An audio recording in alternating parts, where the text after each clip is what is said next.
ஆடித்தபசு. சிவபெருமானை அடைய ஊசி முனையில் அம்பாள் கடும் தவம் இருந்த நன்னாளே ஆடித்தபசு. தபசு என்றால் தவம், தபஸ் என்று பொருள். ஆடித்தபசு அற்புதமான நாள். ஆடி தபசு திருவிழா எல்லா சிவத்தலங்களிலும் திருக்கோயில்களிலும் கொண்டாடப்பட்டாலும் கூட ஆடி தபசு என்றதும் நம் நினைவுக்கு வருவது சங்கரன் கோவில்தான். இங்கு பல திருவிழா சிறப்பாக நடைபெற்றாலும் ஆடி தபசு விழா கோலாகலமாக நடைபெறும். ஊசி முனையில் நின்று அம்பாள் சிவபெருமானை நோக்கி கடுமையான தவம் மேற்கொண்டார்.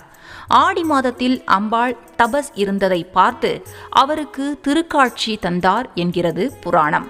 இந்த அற்புத நாளில் யாரெல்லாம் வழிபாடு பிரார்த்தனை செய்கின்றனரோ அவருக்கு சிவபெருமானின் பூரண அருள் கிடைக்கும் என்கிறது புராணம். இதைத்தான் ஆடி தபசு விழாவாக கொண்டாடுகிறோம், வழிபடுகிறோம், பிரார்த்தனை செய்கிறோம்.